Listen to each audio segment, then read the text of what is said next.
माना कि सच सच बोलिए, एक बार आज सच बोल लीजिए, आप जीवन भर हम आपके प्रति जो है ना ऋणी रहेंगे। कोई पत्रकार है जो हिम्मत करके बोल देता है, बोलिए मंत्रालय से टीवी चैनलों को फोन आता है कि नहीं आता है? कभी कन्हैया कुमार वैसे मुलाकात हुई है कभी मोदी जी से आपकी? ऐसे आमना सामना कभी हुआ है? मोदी जी हमसे क्यों मेलोनी से मिलेंगे, ट्रंप से मिलेंगे, हमसे क्यों मिलेंगे? लेकिन एक बार आप हमको भाभी से मिलाइए, वो भी आपको लेके कंफ्यूज रहती होंगे। पिक्चर चालू करो बे। तो सवालों का सिलसिला शुरू करते हैं। जरूर जरूर। मैंने पहला सवाल जहां से शुरू किया, दिल्ली का चुनाव जब आप हारे मनोज तिवारी के खिलाफ, उस हार के झटके से क्या उबर गए हैं कन्हैया कुमार? क्योंकि लगातार दूसरा चुनाव हारे आप। अभी बदत है भाई, अभी बदत है, अभी किया ना, अभी बदत है। देखिए, हारना हमारे लिए कोई नई बात नहीं है, क्योंकि जिसको आप हार कह रहे हैं ना, हम उसको हार की तरह देखते नहीं हैं। संख्या बल के हिसाब से हम जरूर हार रहे हैं, लेकिन मैं हमेशा राजनीति को, जैसा कि कहा आपको, कि विचार के केंद्र में रख करके देखते हैं। और हमको दिन ब दिन लगता है कि हम जो बातें यूनिवर्सिटी में किया करते थे, आज पूरे देश की राजनीति के केंद्र में है। हम कहते थे 2014 में, और आप निकाल करके देख लीजिए, यूट्यूब पे होगा, आपके चैनल के आर्काइव पे होगा, 2014 में यूनिवर्सिटी में जो हम लोग बात कहा करते थे, वो सारी बातें आज सच हो गई है। राजनीति की जो विमर्श का केंद्र है, उसमें वो सारी बातें आ गई है। और मज़ेदार बात देखिए, अभी आप दिल्ली चुनाव हो रहा है, दिल्ली चुनाव में आप सारी पॉलिटिकल पार्टी का घोषणा पत्र उठा करके देखिए। अगर सिंबल हटा दीजिए, अगर कलर हटा दीजिए, तो सबके घोषणा पत्र लगभग एक हैं। जो बीजेपी कल तक कह रही थी कि अरविंद केजरीवाल जी रेवरी बांट रहे हैं, ये रेवरी की पॉलिटिक्स है, तो अगर ये रेवरी की पॉलिटिक्स है, तो रेवरी की पॉलिटिक्स आज भारतीय राजनीति के विमर्श के केंद्र में है। मुझे क्रेडिट नहीं चाहिए। हर कोई जो है फ्री बिजली देने की बात कर रहा है, हर कोई फ्री एजुकेशन देने की बात कर रहा है, बस फ्री करने की बात कर रहा है। हम जब 2014 में ये बात बोलते थे, आपके चैनल पे जो हमारे विरोधी होते थे अक्सर कहते थे कि ये मुफ्त में आप देने की क्यों बात करते हैं। हमने कहा कि मुफ्त में देने की बात नहीं करते हैं, हम हक की बात करते हैं। हक ये है कि अगर हम टैक्स दे रहे हैं, और देखिए एक मिडिल क्लास टैक्स दे रहा है, मिडिल क्लास टैक्स भर रहा है, और कर्जे की माफ़ी जो है बड़े बड़े अमीरों की हो रही है, तो हम कहते थे कि देश इस मॉडल पे सस्टेन नहीं करेगा। अगर आपको देश को सस्टेन कराना है, जैसे हमारा शरीर है, हमारी नाक बहुत लंबी हो जाए तो ये विकलांगता की निशानी है। संतुलन बहुत जरूरी होता है। लोकतंत्र में कोई बहुत अमीर हो जाए और कोई बहुत गरीब हो जाए, इससे राजनीति चलेगी। अच्छा, मैं तो जो मुद्दे हम उठाया करते थे, संविधान की बात, किसान की बात, नौजवान की बात, नौकरियों की बात, वेलफेयर की बात, वो राजनीति के विमर्श के अच्छा, मैं उसके मुद्दे पर बात तो में मैं आऊंगा। संख्या बल में हारा हूं, आपकी बात ठीक है, लेकिन मैं अच्छा, कहता हूं कि जब क्या मोदी जी कहते हैं कि 80 करोड़ लोगों को हम अनाज दे रहे हैं, तो ये हमारी हार नहीं है, हमारी जीत है। जब वो वेलफेयर की पॉलिटिक्स पर लौट कर थोड़ा सा बताइए ना, क्या हुआ कि आम आदमी पार्टी से गठबंधन करने के बाद भी लोकसभा में आप 7 सीटें हारे, और आप अपना चुनाव, हालांकि वोट आपने बहुत लिए थे, अच्छे खासे मोदी जी से ज्यादा वोट आया है हमको। मजाक नहीं कर रहे हैं, आप वोट काउंट करके देख लीजिए, मोदी जी से ज्यादा वोट आया है। अच्छा खासा। गजब बेइज्जती है। पार्टी भी नहीं जीत पा रही है। इतने इंपॉर्टेंट मुद्दे आप उठाते हैं, और आप लोकतंत्र और लोकतांत्रिक संस्थाओं की बात कर रहे हैं, बहुत अहम मुद्दे हैं। अच्छा, एक बात बताइए, फिर भी आपके नेता राहुल गांधी हरा नहीं पा रहे हैं मोदी जी को। अरे कोई कुश्ती का मैच थोड़ी चल रहा है, बॉक्सिंग थोड़ी हो रहा है। भाई देखिए, बड़ी सीधी सी बात है, आपने क्या कहा, करें, देखिए बड़ी सीधी क्या सी करें, मोदी जी को उठा करके पटक दें, ये कोई बात थोड़ी होता है। आप लोकतांत्रिक प्रक्रिया को देखिए ना, हम ये कह रहे हैं भाई चुनाव में पटखनी देनी चाहिए। अगर आप ये चाहते हैं कि आप सत्ता में आए और लोकतंत्र को आजाद कराएं, क्योंकि आपके हिसाब से वो नहीं बेड़ियों में है। मैं कह रहा हूं कि लोकतांत्रिक संस्थाएं पिछले कुछ सालों में, कुछ दशकों में कमजोर हुई है। जिस तरह से हर चीज का, सत्ता का केंद्रीकरण हो रहा है, पूंजी का केंद्रीकरण हो रहा है, ये किसी भी लोकतांत्रिक देश और समाज के लिए अच्छा नहीं। क्या इसी वजह से हार रहे हैं चुनाव? क्या इसी वजह से आपको लगता है चुनाव हार रहे हैं? वजह है, मैं इसका एक एग्जांपल देता हूं। देखिए, हर टीवी चैनल पर सरकार के लोग जाकर के कह रहे हैं कि हम 5 ट्रिलियन इकोनॉमी बनने वाले हैं। बजाइए ताली, बहुत अच्छी बात है। हम 5 क्या, हम 15 ट्रिलियन की इकोनॉमी बन जाएं। लेकिन फिर ऐसा कैसे हो रहा है कि 5 ट्रिलियन इकोनॉमी वाले देश में 80 करोड़ लोगों को 5 किलो अनाज लेकर के खुश रहना पड़ रहा है? ऐसा कैसे हो रहा है कि इस देश के नौजवानों को 55% यूथ हैं इस देश में, उनको 5,000 की नौकरी नहीं मिल रही है, और एक अमीर अपने बेटे की शादी में 5,000 करोड़ रुपया खर्च करता है? पर कन्हैया भाई, ये जो प्रश्न है, अगर इतने गंभीर मसले हैं, बीच में ना बोल, थारे माथे पर लिखे है बीच में ना बोल। अगर इतने गंभीर मसले हैं और जनता इतनी परेशान है, फिर तो विपक्ष को इस बार जीतना चाहिए था। इंडिया गठबंधन मिलकर भी आप हरा नहीं पाए मोदी जी को। देखिए अव्वल तो जो है ये ऐसा मत प्रिटेंड कीजिए कि मोदी जी अकेले हैं। मोदी जी का दायां पैर जो है नीतीश जी के हाथ में और बायां चंद्रबाबू नायडू जी के हाथ में है। देखिए किसी को ना बढ़ा चढ़ा के मत बोलिए। वो अगर उस तरह से देखिएगा तो उनकी सीटें घट गई हैं। वो 303 सीट थी, 240 पे आ गए हैं। लेकिन मैं उसमें जाना नहीं चाहता हूं। मैं संख्या के उस आधार पर लोकतंत्र को, उसके डिस्कोर्स को सीमित नहीं करना चाहता हूं। देखिए संख्या का क्या है, कोई बैठा हुआ है, पॉलिटिक्स में स्टेक कितना है। मैं कहता हूं कि किसी बीजेपी वाले से पूछ लीजिए, यहां मत पूछिएगा, उसको पार्टी से निकाल देगा। जब बुलाते हैं तो उधर पूछिएगा पीछे कि भाई आज तुम सांसद हो, मंत्री हो, तुम्हारी चलती कितनी है। खाली साइन ही करते हो कि डिसीजन मेकिंग में तुम्हारा कोई स्टेक है। 2 लोग सरकार चला रहे हैं, पहले तो 2.5 थे, कम से कम जेटली जी थे तो 2.5 लोगों की सरकार थी, अब तो 2 लोग हैं। और बताइए, और आप देखिए कि सत्ता का केंद्रीकरण कैसे हो रहा है। और आप ये मत कीजिए मानक जी, आप अकेले थोड़ी चैनल चलाते हैं। वो कैमरामैन का कोई रोल नहीं है, वो एडिटर जो बैठ करके कान में जो आप लगाए हुए हैं वो जो बोल रहा है आपको, उसका कोई रोल नहीं है। आपके यहाँ भी आपके यहाँ भी अबे जल्दी बोल, कल सुबह पनवेल निकलना। अच्छा, अरविंद केजरीवाल पर अपने विचार बताइए। देखिए अरविंद केजरीवाल और उनकी 10 साल की सरकार के बारे में आप क्या सोचते हैं? देखिए अरविंद जी सबसे पहले तो पढ़े लिखे व्यक्ति हैं, किसी को भी जो है एस्पायर करेंगे। बोलिए हम लोग जब पढ़ रहे थे स्कूल में तो क्या सुकेश जी क्या बनना चाहते थे? इंजीनियर तो इंजीनियर बने, फिर क्या बनना चाहते हैं? ब्यूरोक्रेट तो ब्यूरोक्रेट बने, फिर क्या बनना चाहते हैं? नेता। तो वो तीनों एम्बिशन कंप्लीट कर लिए हैं। तो इस विचार से जो है कोई भी उनको अपना रेफरेंस पॉइंट बनाएगा। 10 साल के शासन को आप देखेंगे, नो डाउट उन्होंने जो है स्कूल को राजनीति के केंद्र में लाया, पानी, हवा, बिजली को राजनीति के केंद्र में लाया। लेकिन परफॉर्मेंस को अगर देखेंगे, मैं भी जो है पिछले 10 साल से ज्यादा समय से दिल्ली में रह रहा हूं, मतलब पढ़ाई लिखाई यहीं पे हुई है। जितना कहते थे ना उतना डिलीवर नहीं कर पाए, ये सच है। इसमें कोई लाग लपेट नहीं है। मैं अरविंद जी के साथ गठबंधन में रहूंगा तब भी उनके मुंह पे बोलूंगा, और आज जब उनके साथ गठबंधन नहीं है तब भी उनके लिए बात बोल रहा हूं। देखिए हमारी ना कोई मजबूरी नहीं है किसी की चापलूसी करना। अगर चापलूसी ही करना होगा, मैं एक बड़े मजेदार बात बताता हूं। मेरा हरियाणा का एक दोस्त है, बोला भाई साहब गुही खाना होगा तो हाथी का खाएंगे। कितना मजेदार बात बोला है वो। चापलूसी ही करना होगा तो ट्रंप का करेंगे। बीच में मिडिल मैन क्यों चाहिए? चापलूसी ही करना होगा तो अदानी का करेंगे क्या सर? बीच में मिडिल मैन क्यों चाहिए? आप ये बड़ी अच्छी बात कही आप। आपकी पार्टी कंफ्यूज रहती है अरविंद केजरीवाल पे। अजय माकन कहते हैं देशद्रोही हैं, पूरी पार्टी कहती है अरविंद केजरीवाल भ्रष्ट हैं, शराब घोटाला देखिए हमने उठाया था। अब फिर गठबंधन भी कर लेते हैं। देखिए और अब कहते हैं कि उन्होंने काम नहीं किया। देखिए हम पर्सनल अटैक नहीं कर रहे हैं, लेकिन एक बार आप हमको भाभी से मिलाइए, वो भी आपको लेके कंफ्यूज रहती होंगी। एक जो है मतलब कांग्रेस और आम आदमी पार्टी का रिश्ता भैया भाभी जैसा है। मतलब ये है कि आपको ना पति पत्नी है, आपको सच को ना पूरी आंख से देखना होता है। एक व्यक्ति में सिर्फ अच्छाई नहीं होती और सिर्फ बुराई नहीं होता है। अरविंद जी जब बीजेपी के खिलाफ लड़ते हैं तो हमारे सहयोगी हैं। अरविंद जी जब लेकिन हमारे खिलाफ लड़ेंगे तो हमारे विरोधी होंगे। इसमें कंफ्यूजन क्या है मुझे बता दीजिए तो। देशद्रोही है? देशद्रोही है? नहीं देशद्रोही नहीं है ना। अजय माकन ने क्यों कहा? फिर अजय माकन जी ने दिए तो अजय माकन जी इसका जवाब देंगे। आपके नेता हैं। लेकिन मेरा मानना है कि इस देश में देशद्रोही बनाने का ठेका बीजेपी ने रखा है। वो स्टिकर, वो इमोजी होता है ना आप लोगों के उसमें इंस्टाग्राम पे, तो देशद्रोही वाला इमोजी लेकर के बीजेपी घूम रही है।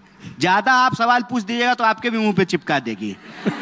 ये जो है देशद्रोही बनाने का ठेका बीजेपी के पास है। करवाली बेइज्जती। सुकेश के पास एक सवाल है। अभी जैसे आपने कहा कि माकन जी ने कहा कि वो देशद्रोही हैं, आपने कहा नहीं है। उन्होंने नहीं कहा है अभी पूरी बात। उनकी तो प्रेस कॉन्फ्रेंस नहीं हुई है। करने वाले थे प्रेस कॉन्फ्रेंस इसी को लेके। अरे मैं तो विक्टिम हूं ना बीजेपी के उस आरोप का, इसलिए मुझे मालूम है कि उसका धंधा, उसका ठेका किसके पास है। जब ये पूछा गया आपने कहा कि नहीं मैं नहीं मानता हूं ऐसा, तो आपने साबित किया कि कांग्रेस में 2 राय हो सकती है। आप कह रहे हैं बीजेपी में नहीं हो सकती। 2 नहीं, जितने व्यक्ति उतने राय हैं। लेकिन ये माकन वाले बयान को तो आपने कॉन्ट्रडिक्ट कर दिया। अभी राहुल गांधी बिहार गए थे, हमारा आपका बिहार जो है, और वहां बोले वो कि जातिगत गणना जो हुई है यहाँ ये फेक है। आप भी मानते हैं फेक है? नहीं, उसमें कि राहुल मामला- गांधी वाले बयान को भी कॉन्ट्राडिक्ट कर दीजिए आप। अच्छा किए। ये हम घर में खाना बनाते हैं तो हमको पता होना चाहिए कि नहीं शाम में कितना लोग को खाना बनाना है। 5 लोग होगा तो 5 लोगों का बनाएंगे, 10 लोग होंगे तो 10 लोगों का बनाएंगे। बिहार की जाति जनगणना को लेकर के एक बात समझ लीजिए। पहली बात तो वो ना जाति जनगणना नहीं है, हाँ वो सर्वे है। जाति जनगणना जो है वो सिर्फ और सिर्फ जो है केंद्र सरकार करवा सकती है। सबसे पहला एक ना टेक्निकल फॉल्ट है उसमें। कोई भी, हमारी सरकार भी करा रही है तेलंगाना में या कर्नाटका में, हम ना सर्वे कर सकते हैं। जनगणना करने का काम केंद्र सरकार का है, उसके लिए बकायदा आयोग बना है। वो एक कॉन्स्टिट्यूशनल बॉडी है, संवैधानिक संस्था है जिसका काम है ये करना। और फिर क्या है ना कि जब आप सर्वे कराते हैं तो जिस तरह से आपको डिटेलिंग चाहिए, क्योंकि घर के लिए हमने आसान भाषा में बोल दिया कि 5 लोग हैं तो 5 लोगों का खाना बनाएंगे, लेकिन देश चलाना जो है घर चलाने से ज़्यादा मुश्किल काम है। तो सिर्फ गिन लेने से नहीं होगा। उनकी आर्थिक स्थिति क्या है, उनके पास कितनी जो है पुश्तैनी जमीन है, उनका अपलिफ्टमेंट कितना हुआ है। हो सकता है ना कि मेरा अपलिफ्टमेंट हो गया हो, अब मुझे जो है किसी जो है सब्सिडी की जरूरत नहीं हो, कोई वेलफेयर स्कीम का हमको जरूरत नहीं हो, जिसको जरूरत हो उसको मिले। तो उस पैमाने पे उसमें और भी जो रिजल्ट आने चाहिए वो नहीं आ पाया है। राहुल जी ये कह रहे थे। होता क्या है कि राहुल जी आजकल कुछ भी बोल देते हैं तो वो जो है ना हेडलाइन बन जाता है, फिर बात कहां का कहां पहुंच। जाति पर भी ऐसा लगता है राहुल गांधी ने, कांग्रेस पार्टी ने यू टर्न मारा है, बड़ा क्लियर। अब से पहले जात पर ना पात पर मोहर लगेगी हाथ पर, यह नारा होता था। उसके बाद महिला आरक्षण में भी पिछड़ों के लिए कोटा देने से साफ मना कर दिया गया था यूपीए के समय। ठीक है, अब उनको माफी भी मांगनी पड़ी, इसलिए बोले कि शायद तब हमसे गलती हो गई। तो क्या राजनीतिक यथार्थ को स्वीकार करते हुए कुछ मुद्दों पर राय बदलना आप सही मानते हैं? अच्छा किए कि आप ना ये यथार्थ शब्द जोड़ दिए, नहीं तो मैं कहता हूँ कि आप भी यू टर्न मारे हैं। पहले आप स्वीट पहन करके आते थे, आप ये जो है ना वार्मर टाइप का कुछ पहन के आए हैं। देखिए, देश आगे बढ़ता है, देश की प्रगति होती है, समाज आगे बढ़ता है। राजनीतिक दल का काम यह है कि उसके अनुसार जो है वो मुद्दों को उठाए और मुद्दों का निदान करे। कांग्रेस पार्टी जब पहले अध्यक्ष बने थे बनर्जी साहब, तब कांग्रेस पार्टी जो है, मैं ये बोल रहा हूं मंच से, पूर्ण स्वराज की मांग नहीं कर रही थी। पूर्ण स्वराज का मांग जो है बाद में कांग्रेस पार्टी के रेजोल्यूशन में शामिल हुआ है। तो हम कहें कि कांग्रेस पार्टी यू टर्न मार ली। मुद्दे इमर्ज होते हैं और उसके आधार पर जो है पॉलिटिकल पार्टी जो है उस मुद्दे को अपने राजनीति में, मैं आ रहा हूं, शामिल करती है। जनसंघ जब बनी थी तो जनसंघ ने कहा था कि कोई मुसलमान जो है हमारा मेंबर नहीं होगा। 80 में जब बीजेपी बनी, और कई बीजेपी के नेता जनसंघ से आए हुए हैं, उन्होंने कहा कि सब हमारा मेंबर हो सकता है। देखिए उनके पास नकवी जी हैं, शाहनवाज हुसैन हैं, इधर उधर इक्के दुक्के, जैसे बिरयानी में पतरज नहीं होता है तेज पत्ता, वैसे ही वो भी रखते हैं। तो आप क्या कहेंगे, बीजेपी यू टर्न मारी है। समाज बदलता है। आरोप ये लगता है क्योंकि कांग्रेस पार्टी बार बार सारे मुद्दे उठा के भी बीजेपी को हरा नहीं पा रही है, इसीलिए उसने अब ये मुद्दा उठाया है, जातिगत जनगणना का। तो जनता को आप मूर्ख समझना बंद कर दीजिए। ये एक बात बताइए, हम मतलब चुनाव कुछ सीट हमारे कम हो गए तो हमारा राजनीति करना अप्रासंगिक हो गया, ये कौन सी बात हो गई? तब तो बीजेपी 2 सीट जीती थी किसी जमाने में, और फिर जो है 80 जीती, 180 जीती, 303 जीती, अभी 240 जीत गई। चुनाव होते रहेंगे, लोकतंत्र चलता रहेगा, देश आबाद रहेगा। कोई जो है चुनाव में जीतेगा, कोई हारेगा, ये प्रक्रिया चलती रहेगी। और इसके आधार पर क्या राजनीति करना बंद कर दें? अच्छा बात नहीं है। अरे कहना क्या चाहते हो?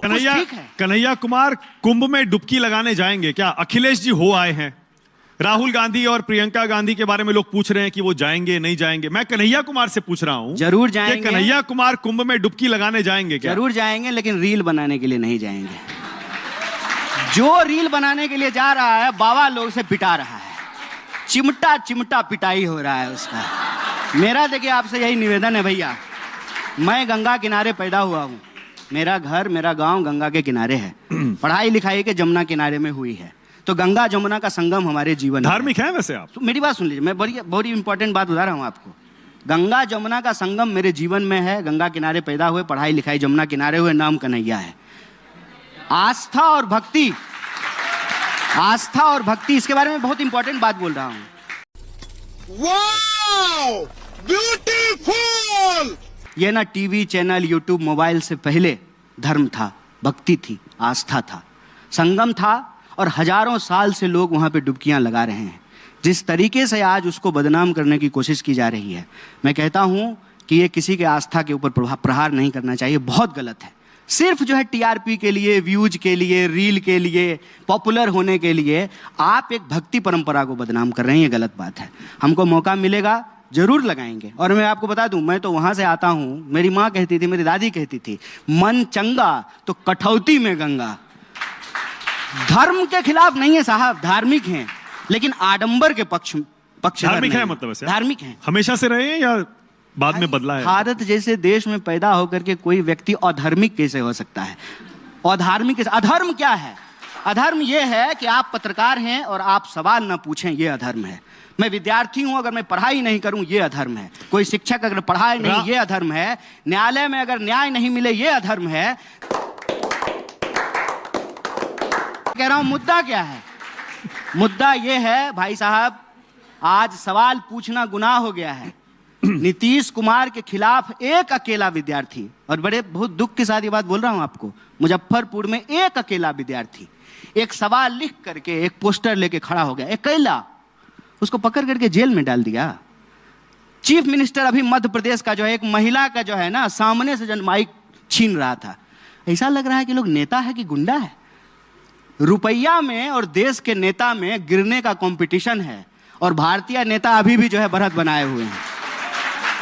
कन्हैया, राज सत्ता इतनी पतित हो गई है, राज सत्ता गुंडई कर रही है, अपने लोगों के ऊपर लाठियां चला रही है। बताइए, किसान का अनाज आएगा दिल्ली, किसान का दूध आएगा, किसान की सब्जियां आएगी, किसान नहीं आएगा। उसके लिए कील बोए जाएंगे रोड पे, किसान नहीं आएगा, नौजवान नहीं आएगा। कोई ऐसा राज्य बता दीजिए जहां भर्ती में हो रहे धांधली के खिलाफ नौजवान मार नहीं खा रहा है। इस कड़कती ठंडी में ठंडा पानी, अब देखिए, ठंडा पानी बिहार पुलिस जो है, बिहार के नौजवान अब आप आए असली मुद्दे। आप कभी कन्हैया कुमार वैसे मुलाकात हुई है कभी मोदी जी से आपकी? ऐसे आमना सामना कभी हुआ है? मोदी जी हमसे क्यों मेलोनी से मिलेंगे, ट्रंप से मिलेंगे, हमसे क्यों मिलेंगे? हम तो देश के नागरिक हैं ना। किसी कार्यक्रम में 2014 से पहले? अरे हम देश के साधारण नागरिक हैं, हमसे क्यों मिलेंगे? वो मिलते हैं बड़े बड़े लोगों से, अदानी जी से मिलेंगे, अंबानी जी से मिलेंगे, कपूर परिवार से मिलते हैं, हमसे क्यों मिलेंगे? वाह मोदी जी वाह। वो उससे मिल लेंगे, ठीक है ना। चुनाव क्यों जीत रहे हैं? 2002 के बाद से नरेंद्र मोदी एक भी चुनाव नहीं हारे। पहले गुजरात में जीतते रहे, उसके बाद यहां भी 3 चुनाव जीत गए। आप चाहते हैं कि हम बोलें सारा सच, जो कि जरूरी नहीं है। तो मोदी जी एक लौता जो है ना, मुझे लगता है मुख्यमंत्री होंगे जो बिना चुनाव जीते मुख्यमंत्री भी बन गए थे। ये कभी क्यों नहीं बोलते हैं? बहुत लोग बने हैं ऐसे तो। कभी चुनाव नहीं लड़े, वो चुनाव नहीं लड़े, कभी चुनाव नहीं लड़े और मुख्यमंत्री बन गए जाकर के।